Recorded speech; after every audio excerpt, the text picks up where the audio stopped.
Assalamualaikum students, I hope all you will be fine. As you know, we are discussing about the internal genitalia and its main part, vagina. So we are discussing now structure of vagina. According to their layers within outward or the following mucus coat, इसका दूसरा नाम mucous membrane. Main function of mucous membrane to release mucus, यानी कि जो secretion वगैरह होती है. It is also called mucosa and its function is to responsible for the protection of vagina और इसका अहम काम वजाना की हिफाजत करना होता है. It is responsible for self cleaning by producing vaginal discharge. जो वजाना वगैरह से secretion वगैरह खारिज होती हैं उनको भी ये मतलब खुद साफ़ कर लेती है. इसका ये भी अहम काम है म्यूकस कोट का. अच्छा, एक और अहम बात, what is the difference between mucus and mucus. Mucus and mucus, जो मैंने पहला लफ्ज़ बोला है म्यूकस, उसकी जो स्पेलिंग है वो ये है MUCUS. जो आपकी म्यूकस है वो उन सब्सटेंस या फ्लूइड को कहते हैं जो म्यूकस मेम्ब्रेन से खारिज होते हैं, जबकि जो दूसरा लफ्ज़ मैंने बोला है उसके स्पेलिंग भी देख लें आप, म्यूकस MUCOUS, यानी कि सिर्फ ओ का फ़र्क है. जो स्ट्रक्चर या मेम्ब्रेन म्यूकस को खारिज करते हैं उनको म्यूकस कहते हैं. जो वजाइना में म्यूकस कोट होती है वो आप याद रखना, वो जिस टिश्यू की बनी होती है उसका नाम स्ट्रेटिफाइड स्क्यूमस एपिथेलियम टिश्यू है और वो उसी से लाइंड होती है यानी कि बनी होती है और इसमें कोई सेक्रेटिंग ग्लैंड नहीं होते. ये बड़ी अहम एक्सक्यूज़ है, ठीक है. आगे देखें. एपिथेलियम टिश्यू का तो आपको पता है कि कितनी टाइप्स के होते हैं और किस तरह के होते हैं. तो थोड़ा सा मैं आपको बता दूं कि एपिथेलियम टिश्यू होते क्या हैं. A thin layer of tissue that covers organs, glands and other structure with in the body. आपने देख लिया होगा कि a thin layer of tissue that covers organs, glands and other structure with in the body. How many types of epithelial और epithelium tissue. लफ्ज़ epithelial और epithelium एक ही है, तो इसकी आपकी जो टाइप्स होती हैं वो 8 टाइप्स होती हैं. 8. इनके नाम देखें. सिंपल स्क्यूमस एपिथेलियम, पहला जो है ना उसका नाम सिंपल स्क्यूमस एपिथेलियम. दूसरा सिंपल क्यूबोइडल एपिथेलियम. थर्ड जो है सिंपल कल्मनर एपिथेलियम. फोर्थ पर जो है आपका स्यूडो स्ट्रेटिफाइड कल्मनर एपिथेलियम. और जो 5 पर है यानी कि 5th नंबर पर है वो है आपका स्ट्रेटिफाइड स्क्यूमस एपिथेलियम. इसी से तो हमारा वो बना होता है ना, म्यूकस जो कोट होती है लाइन की गई होती है और म्यूकस कोट में कोई ग्लैंड वगैरह नहीं होती, मैंने बता दिया आपको. जो आपकी 6th पर है यानी कि 6th एपिथेलियम टिश्यू का नाम है वो है स्ट्रेटिफाइड क्यूबोइडल एपिथेलियम और 7th पर हमारा स्ट्रेटिफाइड कल्मनर एपिथेलियम और जो हमारा लास्ट पर है वो है ट्रांजिशनल एपिथेलियम. तो पहले में मैंने आपको बताया था जो म्यूकस कोट में टिश्यू होता है वो था हमारा स्ट्रेटिफाइड स्क्यूमस एपिथेलियम. इसकी एनाटमी देखें तो इसमें एक से ज़्यादा सेल्स की लेयर होती हैं यानी कि, और ये ज़्यादातर मुंह यानी कि माउथ, एसोफिगस, यूरिथ्रा, एनस और इसके अलावा वजाइना में होता है. ये टिश्यू फ्लैट और थिन शक्ल का होता है. ये याद रखना कि किस शक्ल का होता है, फ्लैट और थिन शक्ल के होते हैं. इन सब की डिटेल मैंने आपको पिक में दिखा दिया है. ये आगे देखें पिक है, यहाँ पर फर्स्ट कॉलम में सेल्स कौन से होते हैं ये बयान किया गया है. दूसरे कॉलम में इनकी लोकेशन का बताया गया है कि ये कहाँ होते हैं. और थर्ड कॉलम में जो कि लास्ट कॉलम है इन सब टिश्यू की टाइप के मुताबिक उनके फंक्शन बताए गए हैं। एक मरतबा आपने ज़रूर रीड आउट करना है ताकि आपके नॉलेज में भी इजाफा हो जाए, और मे भी हो सकता है कि वो एमसीक्यूज़ भी बना लें, क्योंकि एनाटमी और फिजियोलॉजी की बुक्स LHVs की जो फर्स्ट ईयर के मतलब स्टूडेंट्स होते हैं वो लाजमी पढ़ते हैं। अब अगले जो हमने आगे पढ़ना है, वजाना की स्ट्रक्चर के मुताबिक लेयर को देखें। जो दूसरी लेयर है उसका नाम है सब म्यूकस लेयर।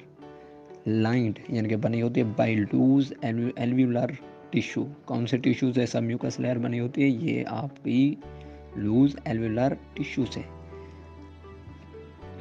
थर्ड देखें, muscular layer of vagina consists of inner circular and outer longitudinal layer. ये लेयर अंदर की तरफ गोल सर्कल की शक्ल में और बाहर की तरफ लंबाई में होती है, जिस तरह शक्ल में दिखाया गया है। शक्ल को आप देख लें, आपको समझ आ जाएगी। आगे देखें, जो हमारे लास्ट वाली वजाइना की लेयर है, fibrous coat. Fibrous coat derived from endopelvic fascia, it is highly vascular. ये कौन सी होती है फेब्रस कोट? ये आपकी हाईली वेस्कुलर होती है। ये इंपॉर्टेंट एमसीक्यू से याद रखना। एंडोपेल्विक फिशिया क्या है? एंडोपेल्विक फिशिया के बारे में आपको बताऊंगा। इससे पहले आपको मैं पेल्विक फिशिया के बारे में बता दूं कि ये क्या होता है। पेल्विक फिशिया याद रखना स्टूडेंट्स, दो कंपोनेंट्स पर मुश्तमिल होता है। First name is endopelvic fascia and other name is visceral fascia. Visceral fascia की स्पेलिंग थोड़ा देखिए।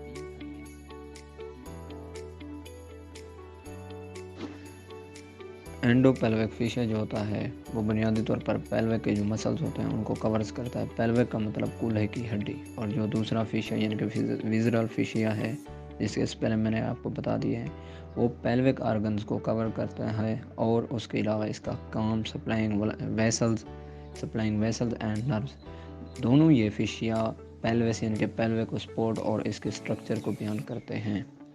जैसे कि मैंने पहले बताया कि जो वजाइना की चौथी लेयर यानी कोट है, जिसका नाम फेब्रस कोट है, वो एंडोपेल्विक फिशिया से ही ड्राइव की गई होती है, याद रखना बेटा। और इस लेयर में कोई ग्लैंड्स नहीं होते। आगे हमारी वजाइनल सेक्रेशंस हैं, यानी जो वजाइना में से सेक्रेशंस खारिज होती हैं वो किस तरह की होती हैं। इसको समझने से पहले आपको थोड़ा सा एस्टेक बेसिक अल्कलाइन के बारे में ओवरव्यू दे दूँ। वो भी pH स्केल के मुताबिक anything below 7.0 is in acidic nature. कोई भी चीज़ जिसकी pH 7.0 से कम होगी वो एस्टेक नेचर में होगा, याद रखना। Anything that is above 7.0 is an alkaline और बेसिक इन नेचर। कोई भी चीज़ जिसकी pH 7.0 से अबव होगी, ऊपर होगी, उसकी जो नेचर होगी वो अल्कलाइन और बेसिक होगी। और ये भी आपको पहले से पता है कि pH जो स्केल होता है उसकी जो रेंज होती है वो 0 से लेकर 14 यानी कि 14 तक होती है। अब हम वजाइनल सेक्रेशन को पढ़ते हैं। The vaginal pH from puberty to the menopause is in acidic nature, यानी बलूगत से लेकर मेनोपॉज तक जो वजाइना से सेक्रेशन खारिज होती हैं वो एस्टेक होती हैं, याद रखना। कौन सी? एस्टेक। मेनोपॉज का मतलब मेंसेस का स्टॉप हो जाना, ये याद रखना कि मेनोपॉज का मतलब क्या है। मेनोपॉज का मतलब मेंसेस का स्टॉप हो जाना, जो आमतौर पर 40 या 50 साल की उम्र तक मेंसेस आना स्टॉप हो जाते हैं। एस्टेक होने की वजह क्या होती है? सवाल तो पैदा हो सकता है। इसकी वजह due to presence of Doderlein's bacillus. Doderlein's bacillus एक किस्म का बैक्टीरिया होता है जो maintain the acidity of secretions and this further prevents the growth of organism, यानी जो दूसरे किस्म के ऑर्गेनिज्म को नहीं बढ़ने देता है। इसका अहम काम याद रखना कि ये बैक्टीरिया फीमेल में बलूगत के वक्त से पैदा होता है। pH varies with the oestrogenic activity and range between 4 to 5। जैसा कि आपको पता है कि जो एस्ट्रोजन हार्मोन होता है वो